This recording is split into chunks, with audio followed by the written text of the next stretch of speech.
I'm Leah Lawrence. And I'm her husband, Mitch Lawrence. And you are listening to the Southern Spirits Podcast, where I regale my husband with Southern stories of the macabre, creepy, and strange. And I drink. So what are we drinking tonight, Mitchell?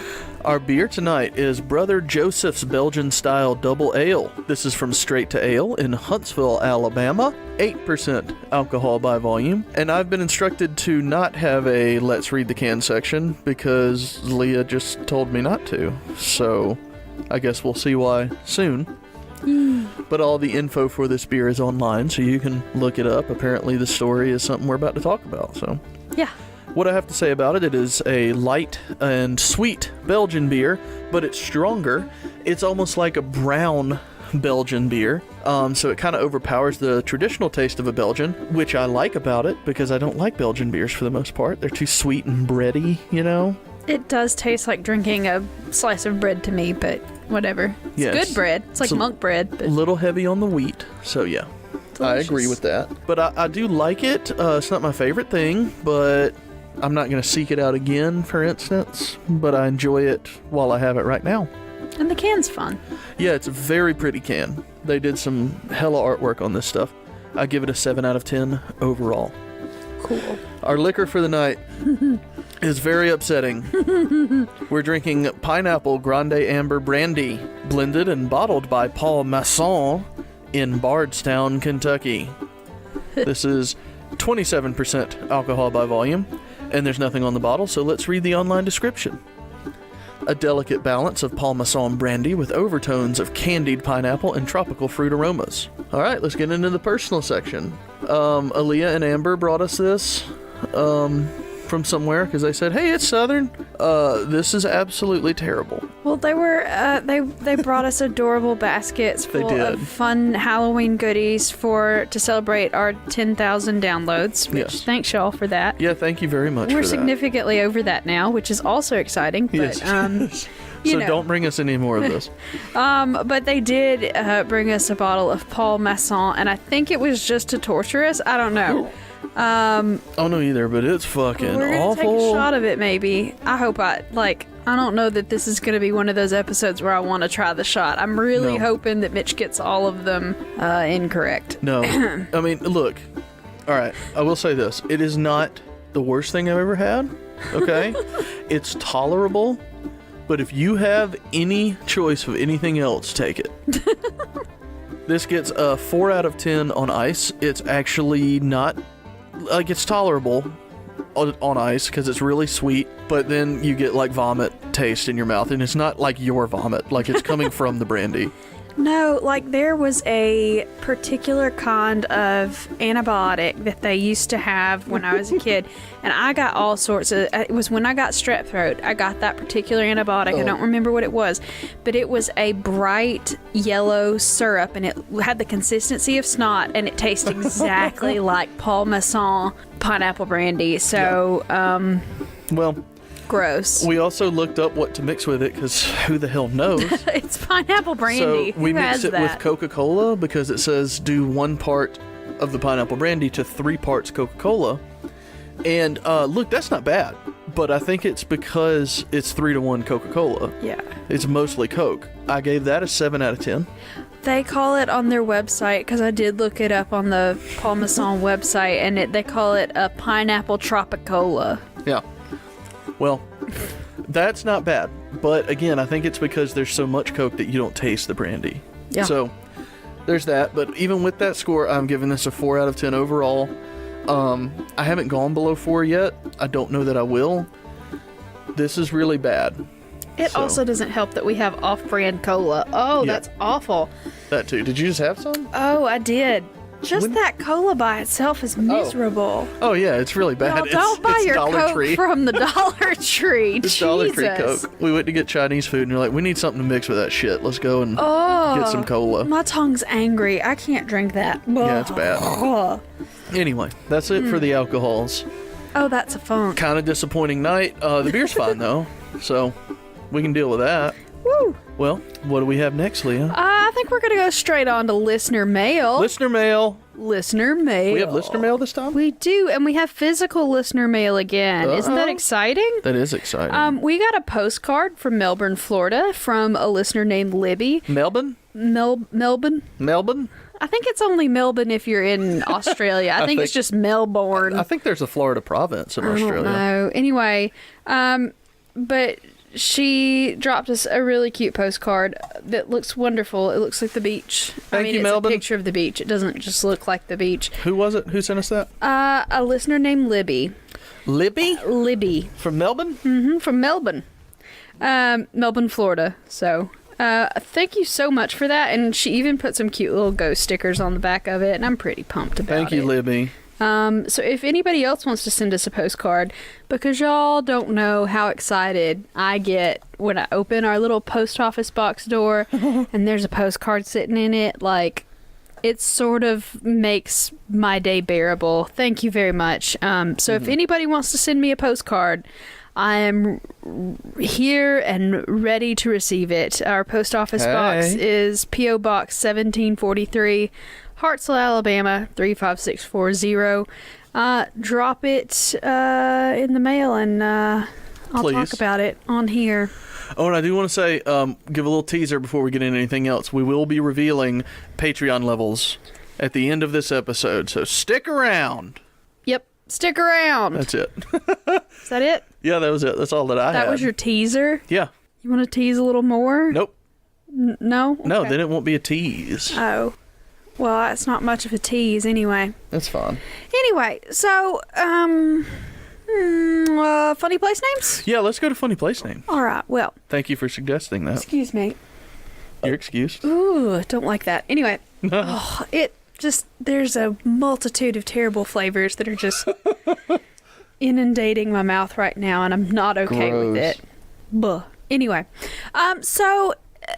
this funny place name has come from a few different people tagging me on Facebook in our Facebook group. I think Becky tagged me in it. Kyle has tagged me in it before. If you're not in the Facebook group, what are you doing with your life? I was going to say, if you're not in the Facebook group, you ought to be. It's really fun. Yes. But they tagged me in this chart of like the naughtiest named places in every state. Mm-hmm. I've seen that chart. Yeah. And so today we're going to take my favorite from that particular chart. And that favorite is Sugar Tit, South Carolina. I do love some good old Sugar Tit, South Carolina. And you know what's really great is there is actually a Sugar Tit moonshine from that same place. No, there's not. There is, and I need to get a hold of some of it because I just want the jar to say Sugar Tit moonshine. Somebody please send us some Sugar Tits. Seriously, if you live near Sugar Tit, please. Yeah. We did get tagged in something on the community Facebook page. Somebody found a beer in Florida that's like monkey nuts or something like that. Oh, squirrel nuts. Yeah, or it was like something. it's like a sack of nuts. I'm gonna look that up. Oh, it's so cute. Keep talking. I'm gonna Only look it up. creepy because it looks like the squirrel's holding the scrotum, but yes, anyway. I want to get it, but you know. So back to Sugar Tit. Yes, ma'am. Sugar Tit, South Carolina is a community located around the junction of State 101 and State 296. Okay. I don't know where that is, but that's where this article said. I imagine those are highways. And this article's from the Greenville News, by the way. Okay. Now, the name comes from a weird kind of babysitting tool that the field hands used to use. So around there, I mean, okay, back in the day, if you're in an agrarian society and economy, every hand is needed to harvest things. You know what I mean? When it's field time, everybody's got to be out there regardless of how old they are. You know, everybody's going out there, and that includes women that have infants. So they had to bring their young children out in the field while they were working. And so they needed something to sort of like yield pacifier is basically what it was. But what they did was the women would take a piece of sugar cane and they'd wrap it in a piece of cloth. They'd dip it in water and they'd stick it in the baby's mouth. And it was they called it a sugar tit because it was sweet. The baby wanted to suck on it, and it you know, kept the babies a little bit hydrated, that kind of thing, while they were out working there. And it was just basically like a field hands pacifier. And then the town got its name, Sugar Tit, specifically because there was a general store there called Harrison Store at the highway junction, and a lot of the local men would go there to hang out and carouse and that kind of thing. And when it was time for dinner, all the men's wives would send their kids out to get them. Didn't know why they were hanging out there all day, and apparently they used to say, "Go up to old Harrison's, he must have a sugar tit up there, got to send them all home." So that's what the Greenville News says is why Sugar Tit's called Sugar Tit. Well, I don't know. I just like the name Sugar Tit, and I don't know. It made me happy. I enjoy a good sugar tit. Gross. I'm just saying, that sounds pretty fucking awesome. Yeah, it's just a piece of sugar cane wrapped in a wet rag, basically. I'd suck on it. I wouldn't call it a sugar tit, though. I'd just call it like a sweet teat. I like that, too. I like that a lot. Sugar teat. Anyway, but that's our funny place name for the day. That was a good, funny place name. Thank you, Sugar Tits. You're welcome, sweet teat. Okay. We shouldn't have told people about those. About those names we have for each other. Oh, I'm so going to start calling you sweet teat. I really hope that you do. I am looking forward to this. Oh, sweet teat. All up in you. Well, what's next, Leah? Well, seeing as we've done the listener mail and we've done the funny place name, I think that can only mean one thing. What's that? It's time for story number 1. Woo-hoo! Story 1. All right, so that has absolutely nothing to do with story number 1. Good work. Anyway, go ahead. So today we are in fact going to be talking about the Brother Joseph that beer that Mitch is drinking right now is named after. Oh, okay. I didn't know there was like an actual story. There is a story, and he's a real dude. Was a real dude. Yeah. He's dead now. Not now. But yes, there is a story behind it. Now, this is not a ghost story. This is not a creepy crawly, nobody got stabbed in the back kind of thing. This is just one of those weird, interesting, roadside attraction strangeness kind of things. So we're going to talk about it. Okay. Okay? All right. So the guy in question's name is Joseph Zottel. Zodel. I'm going to go with Zodel. Zoettl. Quetzalcoatl. Yes. I think that's it. No, I think it's... Well, YouTube said Zoltel. You gotta stop turning to YouTube for how to pronounce shit. But anyway, I'm going to go with Zoltel. Zoltel. But anyway. It's a Zoltel. He's Italian. He was born... so his birth name is Michael Zottel. And he was born on January the 24th of 1878. Ooh, that's a long time ago. Yes, and he was born in Landshut, Bavaria. Landshut. I assume it sounds cooler in Bavaria. Landshut. Landshut. Landshut, right? Or Landshut? Whatever. He was born in Bavaria in 1878, and he was the son of a Bavarian cream maker. No, a Bavarian brewer. He was a beer maker's baby child. Did they make cream beers? I don't think Bavarian cream beers. You just want cake right now. God, I fucking love Bavarian cream. But anyway, like it's shoved in a pastry. He was kind of a sickly kid. He had sort of heart palpitations. There was a European-wide flu epidemic in 1891, and that left him with some heart problems. And so he wasn't really hardy enough for the Bavarian countryside, life. You know what I mean? So there was actually... he couldn't farm or anything. No. And there was actually an abbot from St. Bernard. So St. Bernard is abbot. Like that? What? No, not like that kind of abbot. Bless your heart. Anyway, now St. Bernard is the first Benedictine monastery, and actually only Benedictine monastery in the state of Alabama. And the abbot there had gone to Europe looking for people to bring into the abbey. And it was also, St. Bernard's is a college. Well, it's a prep school now, but it was a college at the time. And so he was looking for people to come and join the Brotherhood and all of that stuff to set him up at the monastery in Alabama, because it was relatively new at the time. So this abbot meets Zodel, and Zodel's like, yeah, sure, cool, let's go. Where were they going? To America. Oh. To Cullman. A little weird. Anyway. Oh, well.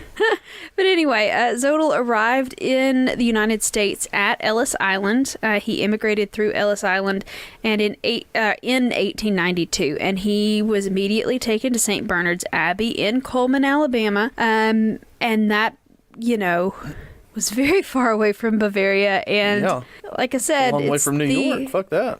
It's the only Benedictine monastery in the state, so there's not a whole lot of Catholicism going on around here, so kind of isolated. That Baptist kind of and Methodist around these parts. Yeah. So he started going. So that was when he was like, I think 14 is when he started at that school. Wow. So he started studying at St. Bernard's Abbey, and he was studying to be a priest. He learned English, started in on all of the Latin texts and all of the stuff that you got to do to be a priest. I'm not Catholic, I don't know. But I assume it was sort of difficult in learning things about stuff and whatnot. I'm sorry, I really don't know what it takes to be a priest, but I think that's it. I think you got it. Yeah, so anyway, he worked really hard, and apparently the Benedictine Creed is a Latin phrase. It says ora et labora, and that's prayer and work. So he prayed a lot, and he worked a lot. Yep. And he was doing really good, and he was even making himself helpful. They did a lot of their own construction, and so while he was working in the belfry in the Abbey of oh, that pineapple, y'all. While he was working in the belfry of the Abbey Church, they were, building it and all of that stuff. Zodel was severely injured in an accident, which left him permanently disabled for the rest of his life. Shot in the dark. Oh, no. I was going to ask what his disability was. What was Brother Joseph's disability? I forgot. I'm sorry. A little late on that one. Nope. Was he A, missing his right hand? Was he B, a hunchback? Or was he C, had a severe facial burn? It's on the can, right? Is it? Yeah. I'm going to say the facial burn. What's on the... I'm going to say that, there's his right hand, first of all, in the can. Oh, okay. I'm going to say the facial burn. You're wrong. He was What? a hunchback. Then he's an ugly motherfucker on this can. It's supposed to be stained glass. Nobody's pretty in It is stained glass. but it looks like the right side of his face is burned. God damn it. I had it in front of me. Can't tell that he's hunchbacked, though. It wasn't like Quasimodo style, but it was still pretty bad. You can tell in some of the photos that he has a curvature of the spine that is very exaggerated. I might not get this down. I really might not. This is awful. I'm taking the shot out of the new skull shot glass that Amber and Leah got us. It's real cool. It's gonna be real cool when you I'm back up into it. Shoot this across our computers out of my mouth. Oh. Hold on. I forgot something. God damn it. Come on. There we go. All right. If you're not gonna be on it on that soundboard, you're not allowed to do it. Well, the buzzer is a long way away from the shotgun sound and the service bell. Like the positive, hey, I got it right sound is right by the shotgun, but I haven't gotten to play it yet, so. But the buzzer is way up the list compared. You just gotta get better at this. All right, here we go. All right, ready? That's not that bad. It's holy shit. The Coke is the worst part. Oh my god. That soda needs to be thrown out immediately. That tastes like dirt. Yeah. Like that Stars and Stripes cola tastes like dirt. Yeah. The shot's not terrible. Okay. I'm not kidding. It's not very good, but it's not. Hey, I'm up in that fucking score. This shit ain't half bad. Okay, it is half bad. So a 5. Yeah, it's getting a 5. It is, in fact, half Shit. But I'm telling you, the soda we bought is even worse. We got a I'm big not bottle kidding. of ginger ale, too, out of that. Oh, God. Let's just put it directly in the trash. That is Anyway. the worst cola I've ever drank. Yeah, it's really bad. Holy shit, that's bad. Okay. Back to the We may continue. disfiguring.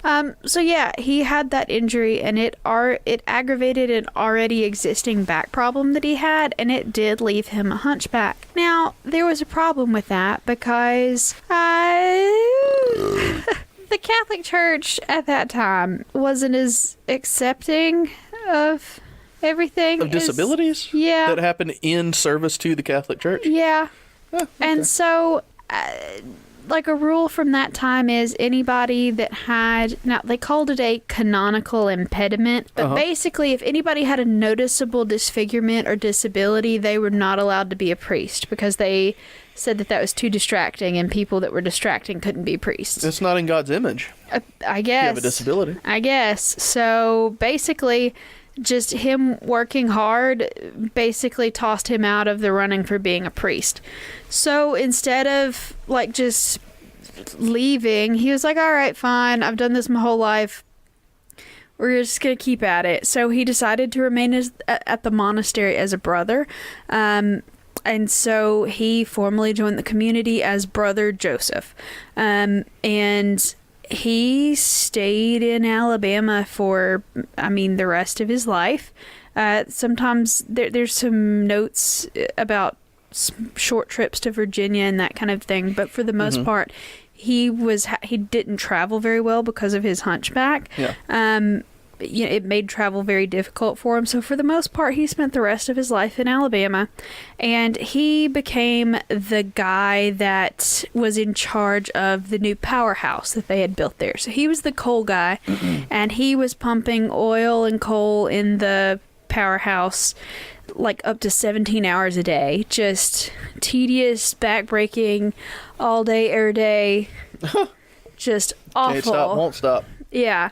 And like he basically, it was just mind-numbing awful work, and to sort of take his mind off of all of that, he got himself a hobby, and that hobby was building miniatures.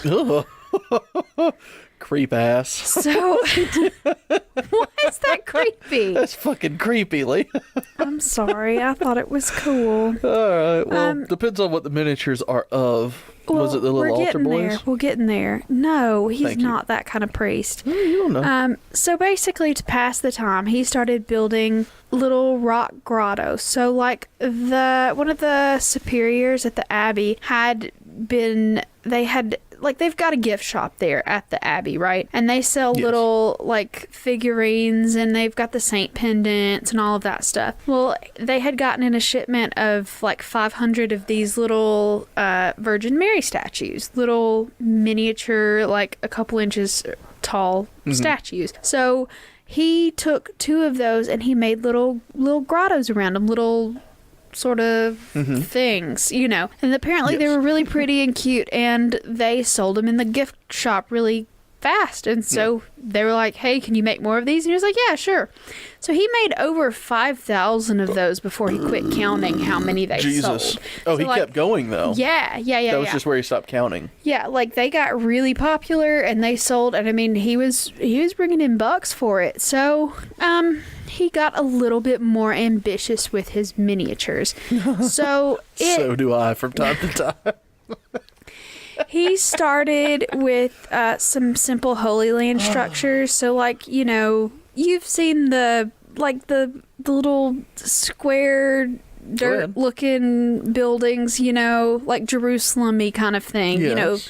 You've seen like nativity scenes and that kind of thing. Very, very miniature basic nativity scenes and stuff. Yeah. And he had enough of the little buildings that he built a little Jerusalem. And once again, the people that the superiors in the monastery saw him, and they were like, oh, that's cool. We can market this shit. They didn't say shit, I'm sure. Oh, they did. No. And so the abbot was like, hey, you want to do some more of these? And he was like, not really. And he was like, you sure? And he's like, okay. So they started a bigger project, and they allowed him to put his creations in. There's a 4-acre abandoned rock quarry on the Abbey's grounds, and that is now called Ave Maria Grotto. I was going to ask that. Go ahead. I got to tell you a story. Yeah. When you're done. So Brother Joseph took pictures. So like I said before, he didn't really travel very much. So most of the designs of these little miniatures and buildings came from pictures off of postcards in books.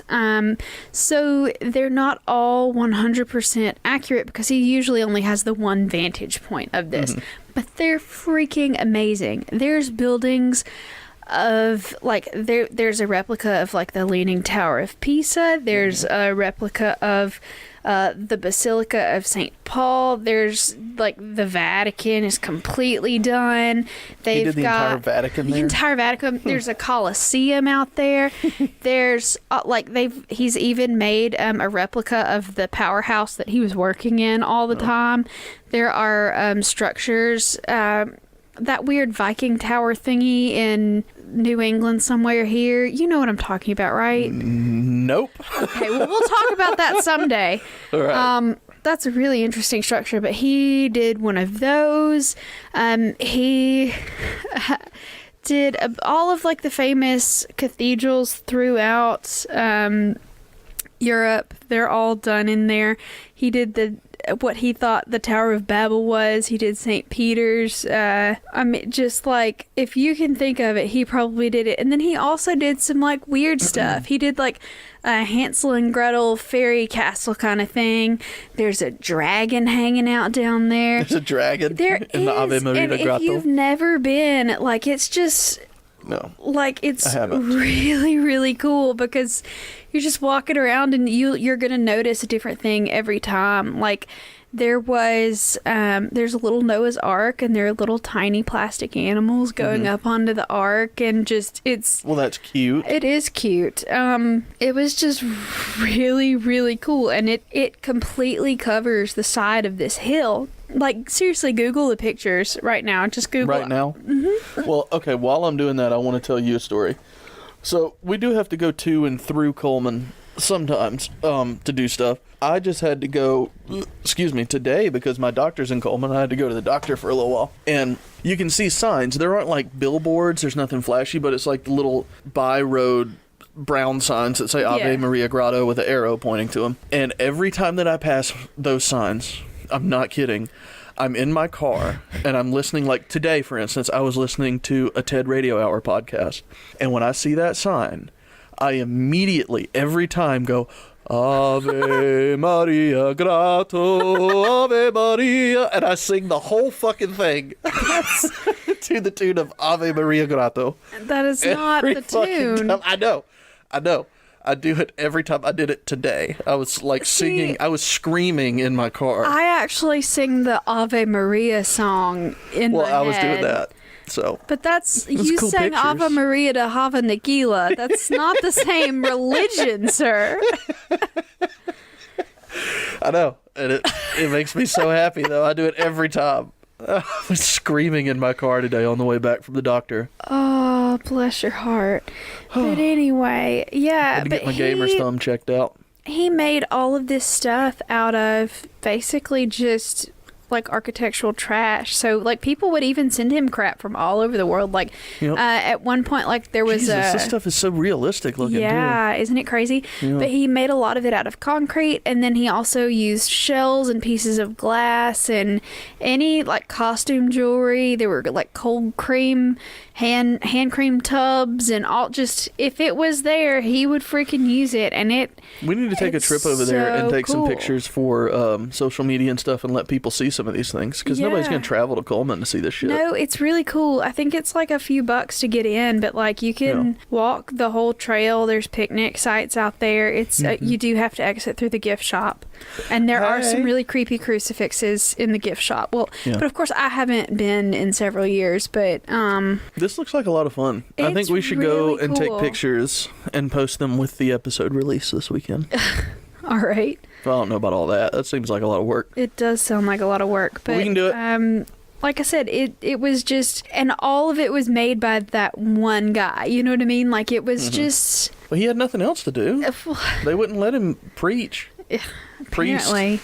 But anyway, it's really cool. It's really neat. And he was apparently just very humble about his stuff because when people started to realize that, like, that was there and, like, it started becoming a big tourist attraction kind of thing in the area, he would pretend that he was a gardener and so he didn't have to talk to people about his stuff. Like, He was not into people at all. He was super quiet. Oh, and did I mention that he was tiny? Yeah, I actually just saw a picture of him because He there is was a picture of tiny. him posing in front of one of his sculptures. He's like on Google. 4'11". Yeah, he's very small. He's teeny and he's hunchback tiny as and well. a hunchback.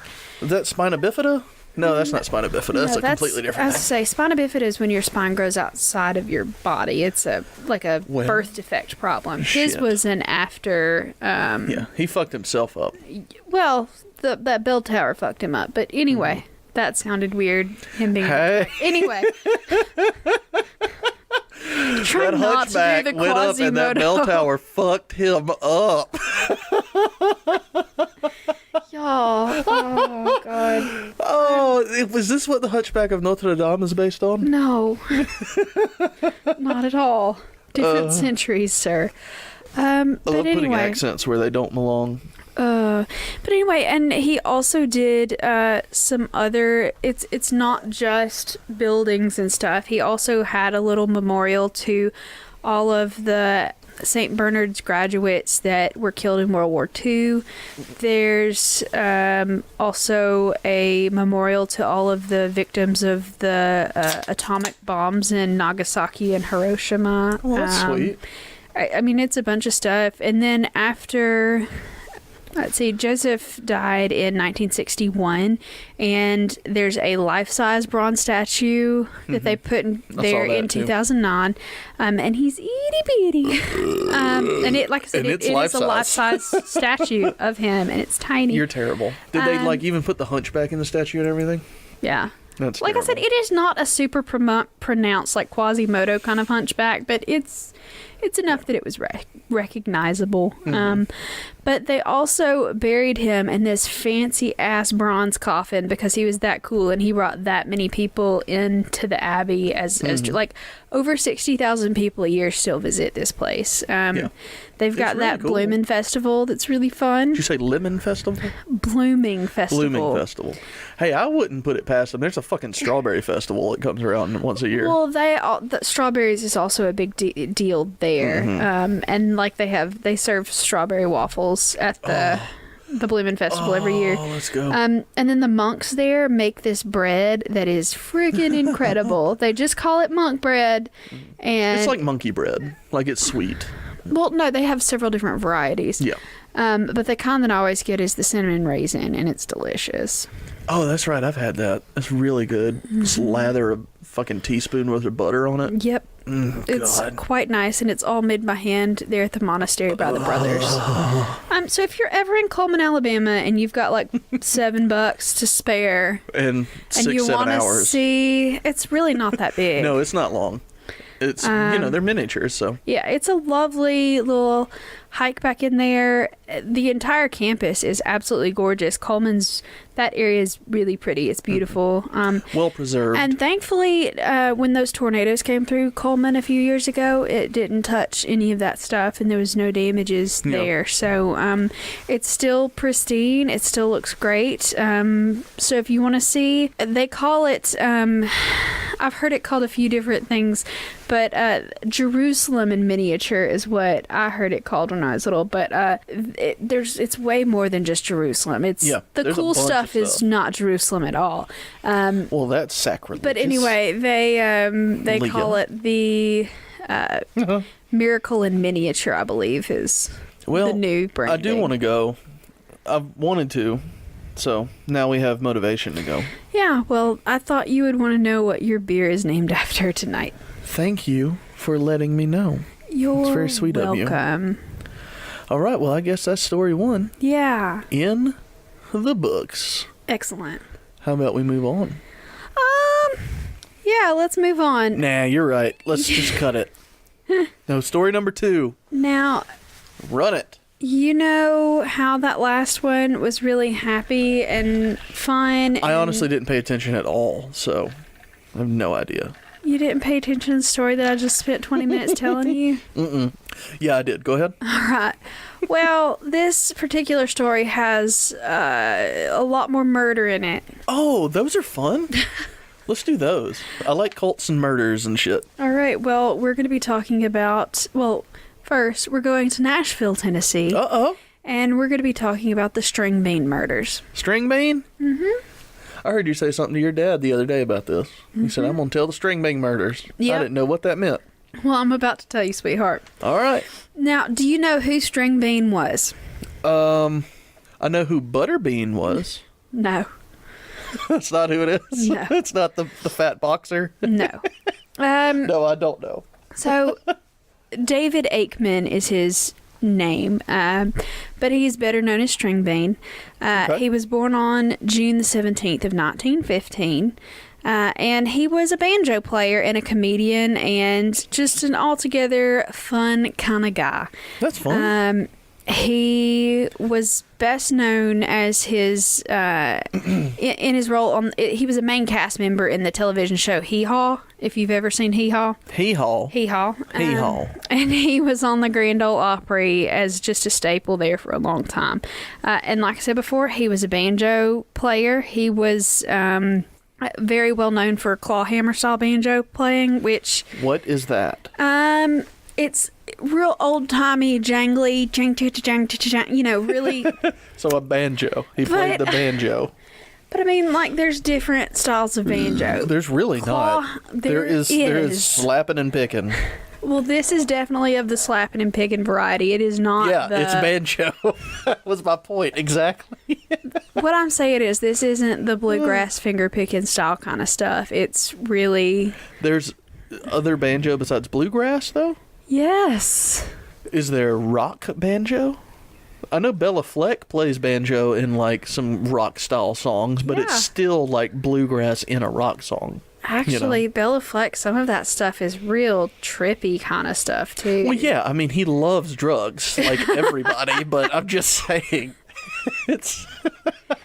Whatever, let's forget about the style of banjo, because apparently Mitch can't, like, contain himself over there, but... What do you mean? I'm containing myself. Mm-hmm. I just know that there's banjo. I know what banjo is. It's one thing. It's not, though. But anyway, he grew up in Kentucky. He was a very poor family, but his family was very musical. His father played the banjo at local barn dances, and his daddy taught him how to play when he was young. But shot in the dark... Oh, getting into it quick. You gonna play your sound or not? Oh, thank you. Completely forgot because the dog barked. Shot in the dark. All right. What did String Bean trade for his first banjo? What did he trade? What did he trade for his first banjo? Go ahead. Was it A, a pair of chickens? Was it B, a nanny goat? Or was it C, a hog? A pair of chickens, a nanny goat, or a hog?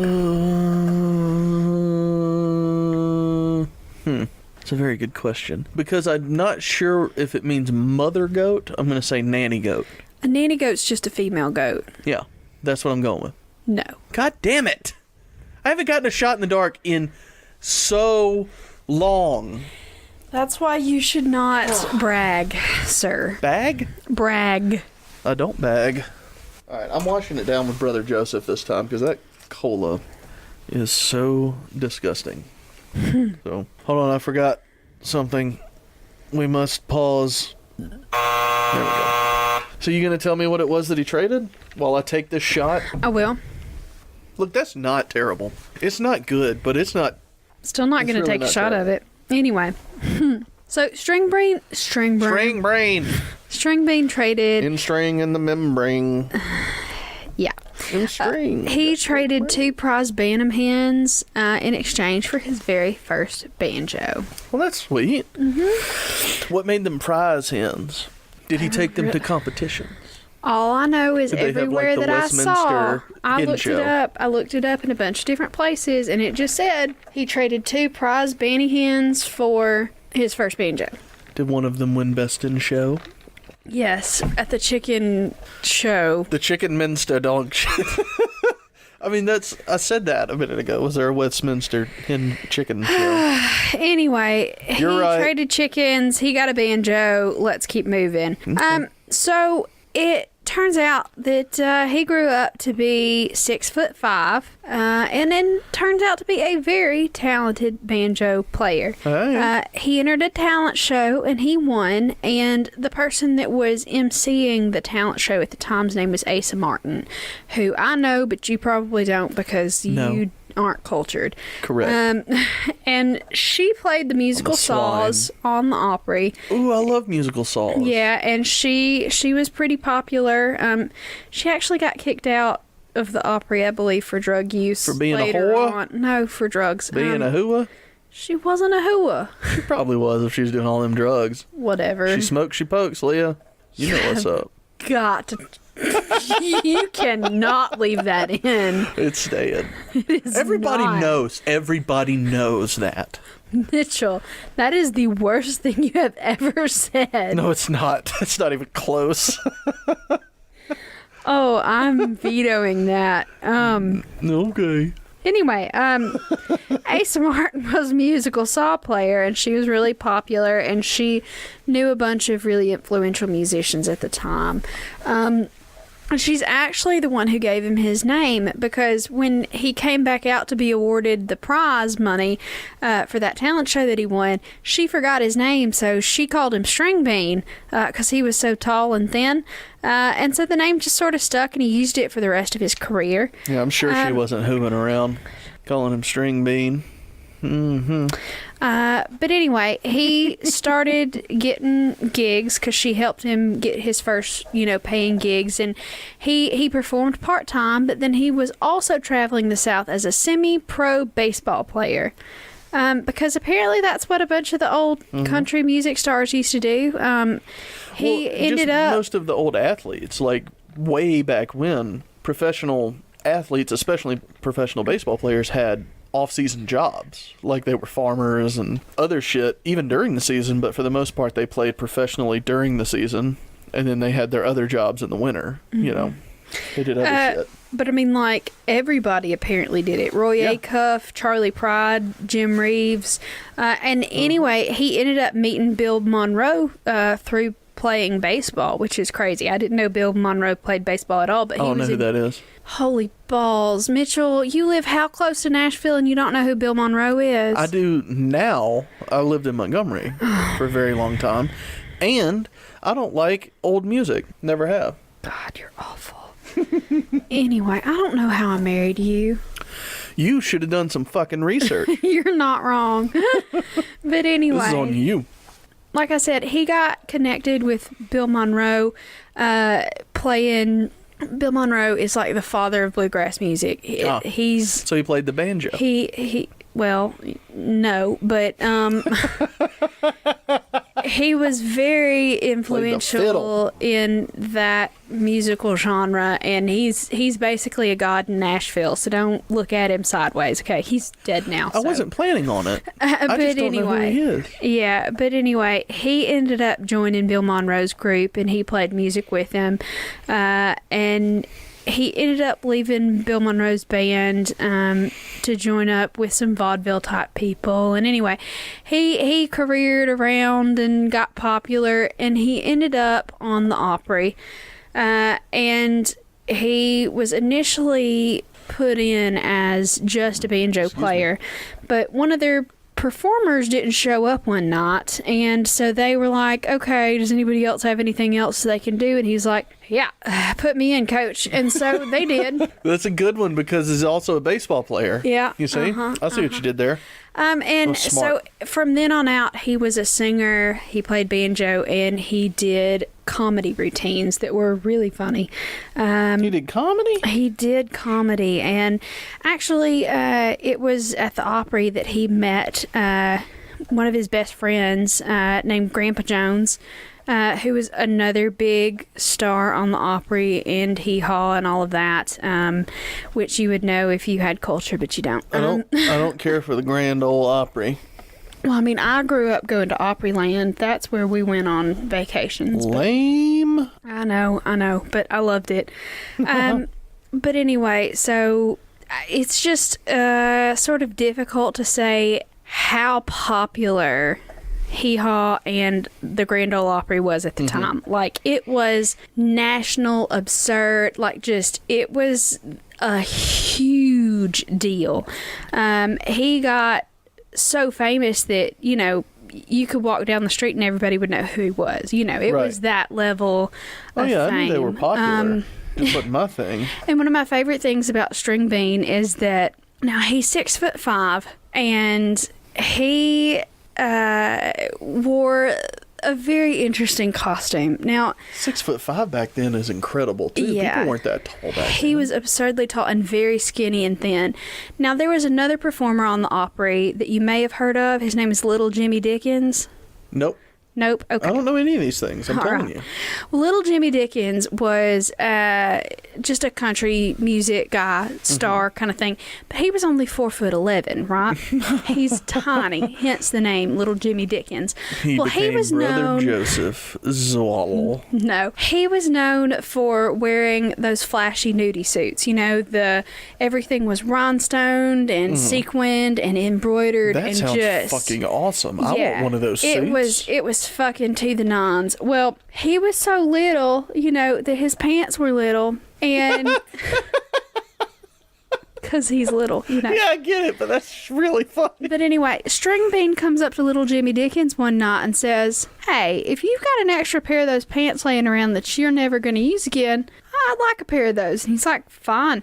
So Little Jimmy Dickens brings String Bean a pair of his old pants, and String Bean says, thank you.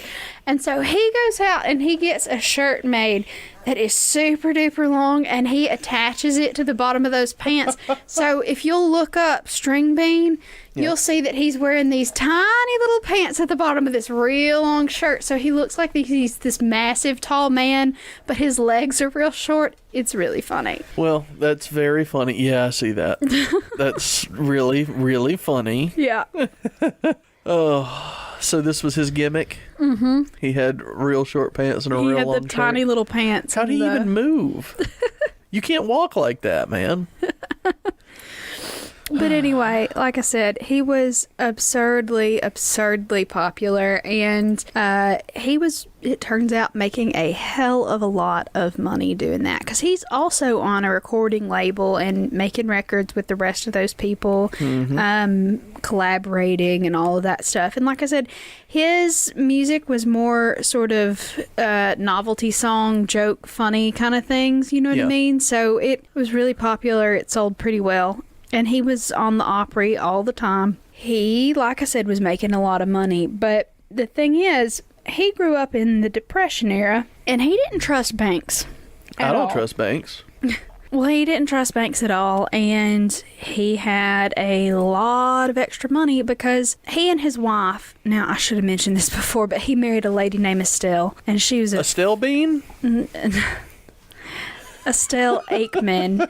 And she was a fiddle player, I believe. So she was also in that same circle of folk. And they actually lived in a cabin. It was just a plain cabin. And they lived just down the street from Grandpa Jones and his wife. They were all really close, you know. It was just sort of a community back then. But it wasn't like he was living in a big old mansion. He had plenty of money to do that, but they were just chill with having a really nice cabin outside of Nashville. And the only thing that they said that he really spent his money on was he always had a new Cadillac and they had a color TV in the cabin. That was their big expenditures. Nice. I bet they got no reception out there in that cabin, though. But like I said before, he did not trust banks, and it started going around that he didn't trust banks. And Nice. he kept wads of $100 bills in the pocket in his bib overalls. And he'd take it out and pay for things like that.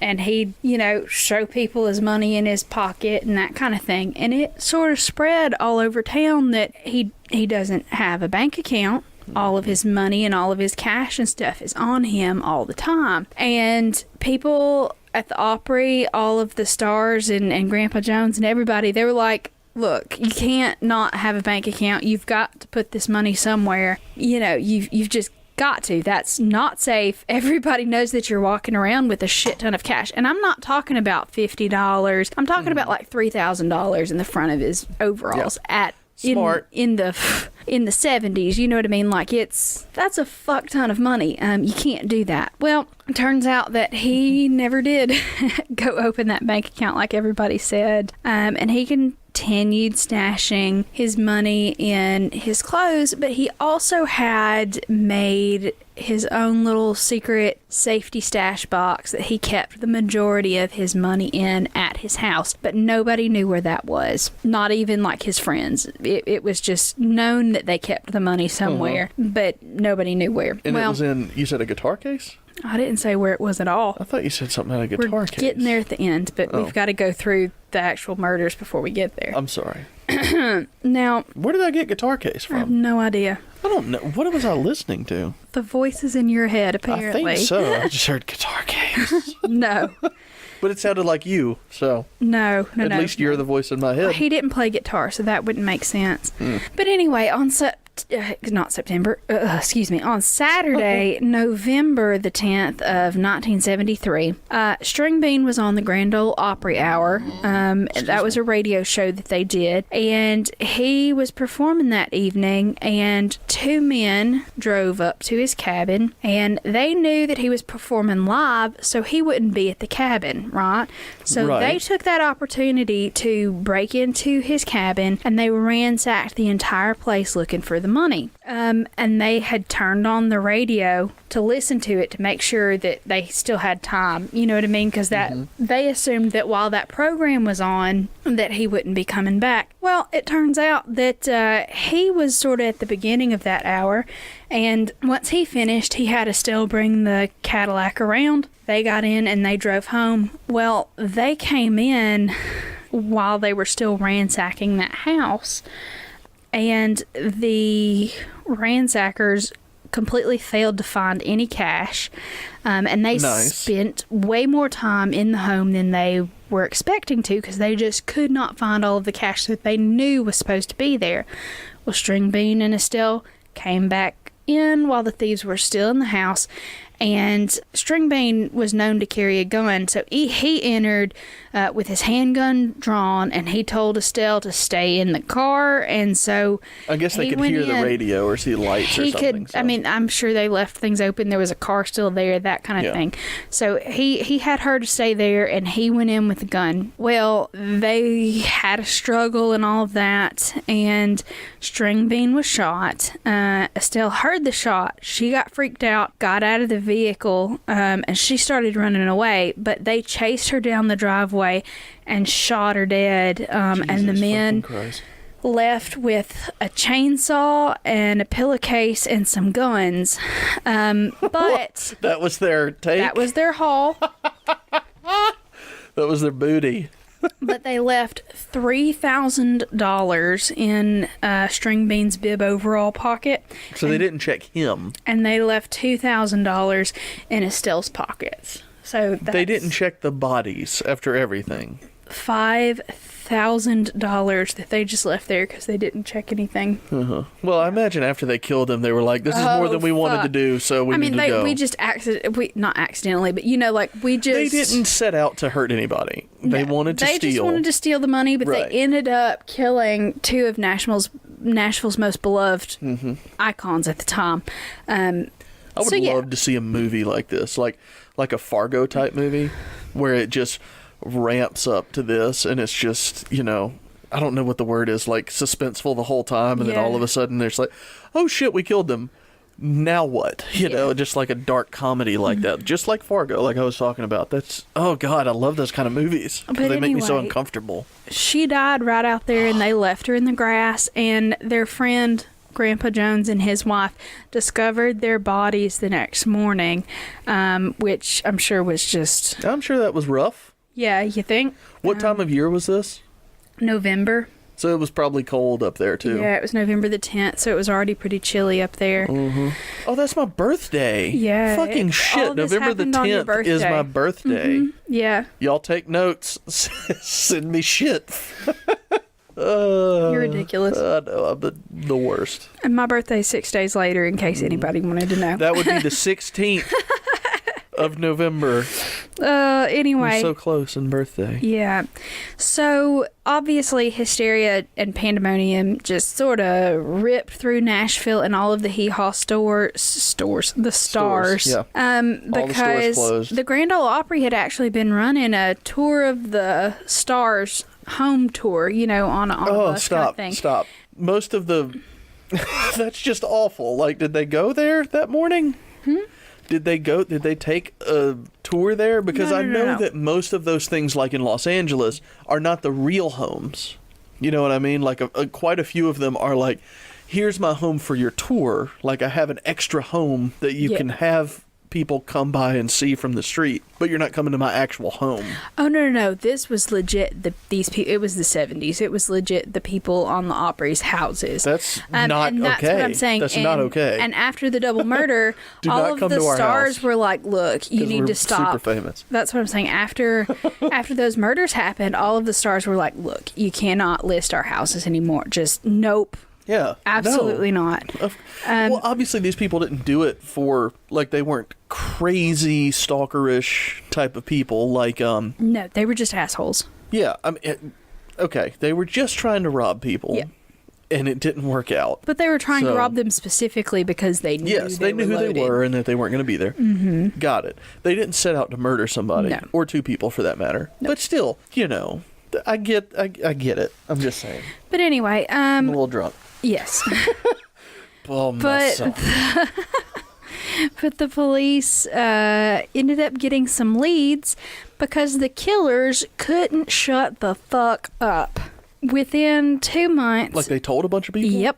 Oh. Within 2 months, John and Doug Brown were arrested and charged with first-degree murder. They were brothers? Yes. And even after they were arrested and they were pleading innocent in the court, they still kept talking about how they killed those people in bars and stuff like that in Nashville. But that's okay. That's off the record, you see. They weren't saying that in court. Now, Doug Brown actually contacted a newspaper called the Nashville Banner, and he confessed to everything about the murder to a journalist. Now, that journalist even got information about where he had ditched a bag full of guns, those guns that they had stolen from the house.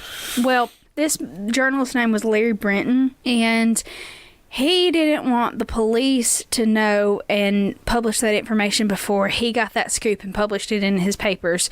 So instead of telling the police like he fucking should have, he went out to that pond himself. He got down in that swampy, mucky mud, and he found the bag of guns. He got the guns out of the pond to prove that the guy was really doing what he was saying.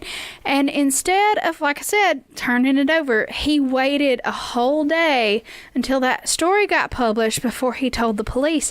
And he had actually stood there and watched the police because the other brother had confessed to the police interrogators a couple of hours later. And the journalist sat there with all of that shit in his car, just waiting and watching the police drag in that pond for 6 hours looking for the stuff that was sitting in his trunk. He didn't give them the guns? Didn't give him the guns you can until give them the guns next day. You can still publish the story, though. But did they arrest him? Because they should have. I don't think they did, but they really fucking That's should have. obstruction of justice, I believe. There's an extra C in there if you didn't know. But the next day, he did give them English. all the guns. And anyway, they had plenty of evidence to convict those motherfuckers. And anyway, a lot of people testified at the trial, and it was pretty straightforward. There was no controversy there. They clearly did it. I have a question. Yes, sir. That you most likely do not know the answer to. So now like you register guns, kind of like you register cars. Like not quite the same way, but similar. There's a record of you buying a gun with a certain, like, not serial number, that's the wrong word I'm looking for, but, you buy a gun and you're going to have a record of it. I mean, there is a serial number that is taken on guns, right. Yes. I don't think that that's the right thing, though. I could be mistaken about that, but it probably is. No, it's a serial number. Were they able to match those things? Because that guy could have just dumped a bag of guns and said that they were them. You know what I mean? Like, anybody can bring this shit up that's obviously wildly speculative.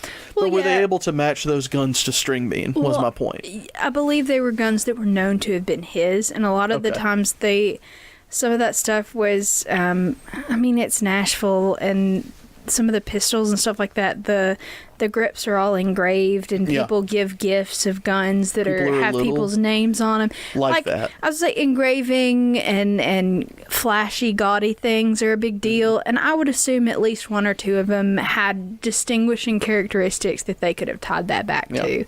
Now, that's speculation on my point, because I don't know. Yeah. Well, but my guess it's also wildly speculative to say, I dumped a bag full of guns that all we took from that house, but then again in court, no, that wasn't. I just dumped a bag of guns. It could have been done either way, as long as you can't match it, know. But I figured that it probably was happening around that time. So. Like I said, I would assume, but I really don't know that answer. But point being, they both made confessions out of court to bunches and bunches of different people. Ron Bunchins. We love Ron Funches in this house. I'm just saying. We really do. Oh, he's my favorite. Just wanted to say. Anyway. Ron Funches, if you're a listener. Come be my friend. Anyway, what did you say? I said, come be my friend. Okay, I thought you said something else. That's all right. We miss Fat Ron. But they were both sentenced to 99 years apiece for first-degree murder. Now, Doug Brown died in prison at the age of 53 in 2003. That's real young. And in 2014, John Brown was granted parole and released after serving 41 years of a 198-year sentence. Well, that's not bad. He did good. He made it a quarter of the way. I mean, he's still out and kicking, so... How old were they when the crimes took place? I don't know. I'm bad at math. Don't ask me. It could have just been a young mistake, We went to rob. We fucked up. They came in. We shot them. It happens. I don't give a shit. You took away my Opry. Oh, Leah. But anyway, so... There was a mystery left behind after all of this went down, because I told you that there was still $5,000 on the bodies that they didn't take. Well, these people had way more than $5,000. There were tens of thousands of dollars that were still missing. Yeah, they were very wealthy. They were very wealthy. They weren't like insane wealthy, but they were doing good. No, but like you were saying, the Grand Ole Opry was incredibly popular. Yeah, it's not now, but it was then. No, it's still very popular. Yeah, but not like that. Hee haw and everything. Like that Very stuff true. was huge from the 50s to the 70s. Yeah, and it could have been the death of String Bean that killed it. You don't know. I mean, not wrong. You don't know. I didn't watch them. Never have. Just saying. But anyway, these tens of thousands of dollars are still missing. They clean out the house, all of that stuff. No trace of this money whatsoever. Nobody knew where it was.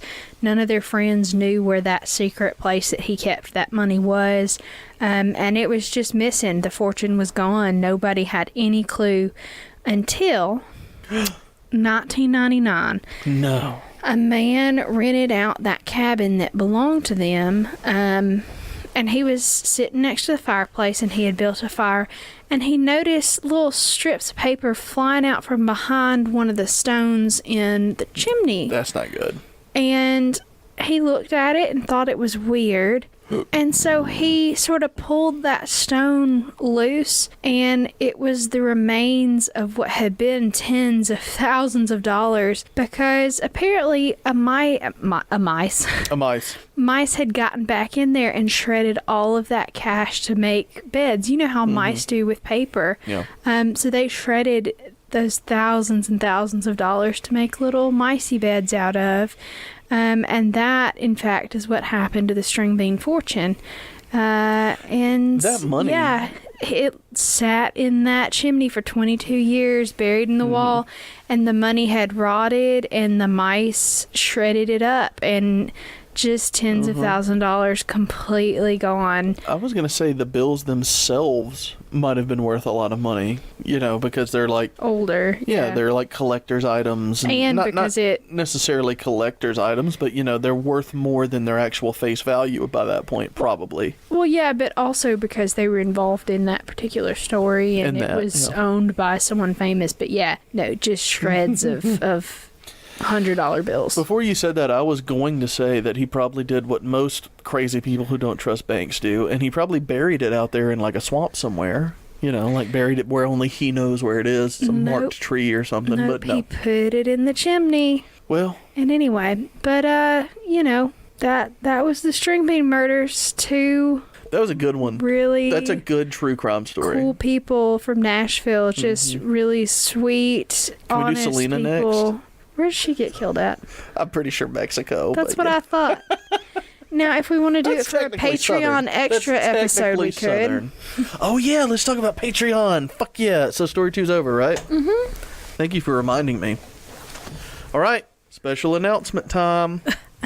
We're going to talk about our Patreon. Which hopefully is going to be up when this releases on Sunday. So once you listen to this, go to Patreon and sign up.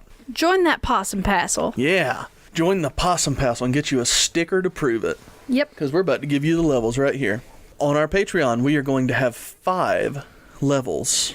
Level number 1 is going to be called Buy Us a Shot. That's $1 per month. So when you pledge that $1 per month, you get the Patreon exclusive sticker, which we will have up very shortly if we don't have yet. We're still waiting on the artist proof for it. But right. We know the design. We know exactly what we're doing. And once we have it, you're going to see it. And they'll ship out as soon as we get the physical. Right. But it might, like I said, if you sign up today for that, just be aware that you will have to wait a couple of weeks for your sticker because we are still getting them printed. Right. But you can have it if you pledge $1 per month. $1. So you get that, and also for $1, you get a pack of our regular stickers, 5 of them, plus a thank you note written specifically by Leah and myself. Let's be real. It's written by Leah, it's written by you. I'm going to sign it. Mitchell. I'm going to read it first and check it for spelling errors, and then I'm going to sign it. You will also get access to download our theme song. If anybody cares, I don't know, but we can give you that. We'll probably email it to you or something, but... And I use that as my ringtone, and it's a dandy ringtone, let me tell you. I do edit it and lengthen it for our episodes, but it's 1 minute long. It's like 58 seconds. So it's a rip-roaring good song. It is. It's a great We had it commissioned by a bluegrass artist, and I love it very much. Yeah. So you can have that if you want for $1 per month. Mm-hmm. And then our second level... That's $3 per month, and that is the Buy Us a Beer level. What you will get is everything in level 1, the Buy Us a Shot level. You will also get a social media shout out, so on any social media platform that you have, we will tag you, we will tell you, hey, thanks, awesome, check out this person, that kind of thing. And you will get access to our monthly Patreon episodes. We're going to do special Patreon episodes that are for people specifically that... patron us that give to the Patreon, and they'll be once per month, and they'll be about anything and everything. They don't have to be Southern. They don't have to be technically, like ghost stories and stuff. No, I mean, it's going to be like It's gonna be macabre, creepy creepy, shit, strange, but- normal stuff. But this is going to give me an opportunity to do the favorites. You know what I mean? Like hit the highlights, do the cool stuff that everybody else gets to do that I don't, because I limited us to the Southern states.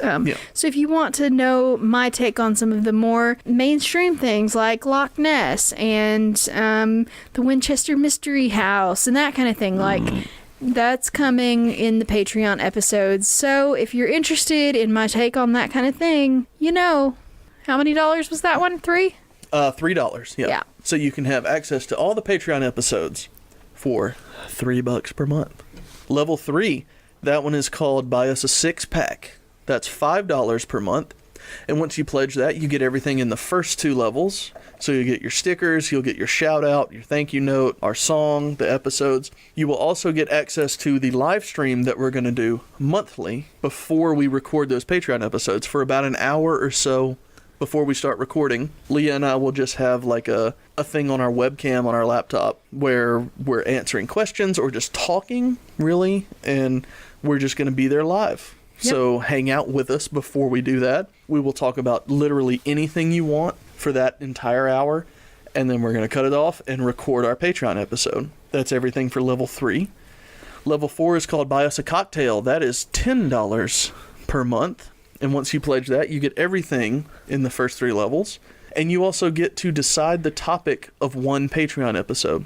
So that's monthly, obviously. So we're going to have to go through those quite quickly. So if Leah doesn't get her choice, you get to decide for $10 per month, and we will talk about it. Those are probably going to be about the length of a normal episode, anywhere from 30 minutes to an hour. Once we get the topic from you, we'll just talk about it, and we'll tell you probably in that live stream. We're calling that Patreon pregame. At least I am. I don't know if Leah agreed to that, but hey, I'm saying it's pregame. So you pledge that $10, you get to decide what we talk about for a Patreon episode. And then level 5, our last level, that one's called Buy Us a Bottle. That's $20 per month. And once you get that, you are going to get a free t-shirt that is for Patreon exclusive members. We are going to be launching a store, not quite there yet, but we will have a Patreon exclusive shirt, and we will get you that, and we will send it to you as soon as we have your address. And then once you meet a 3-month mandatory on that Patreon, on that level, you've done that for 3 months straight, we will live stream with you. We will connect with you over the internet, or if you live close, we might just come to you. But you can But you're host... not coming to my house. No, you don't need to come to our house.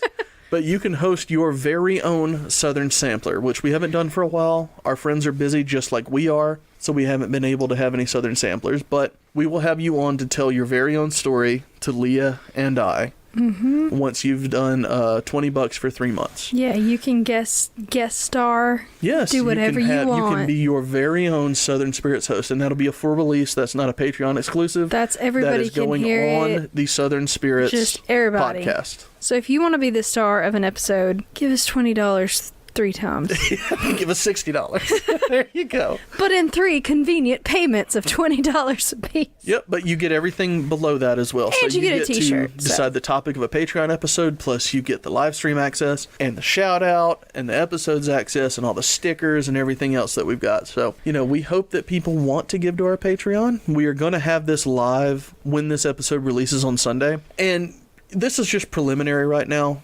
If you have more benefits that you want us to offer, and maybe at the different levels, just let us know and we'll consider putting those in. But right now that's what we've got. So we think they're pretty awesome. Hopefully you think that too. And we will have a store coming soon. Maybe Leah can talk more about that. But we do have ideas. It's just taking a really freaking long time to set up the store. Yeah, because I have to design everything myself. So if anybody wants to design something for us, y'all, email me, please. I'm down for anybody else to do some of this work because I'm okay, but I'm not great. But anyway, like I said, we're expecting to have cozies for cans and bottles, hopefully flasks, beer mugs, that kind of thing, as well as like t-shirts and the standard other merchy stickers, stuff. Probably. But definitely, we've had requests for koozies before, so I've got koozies that are going to be coming.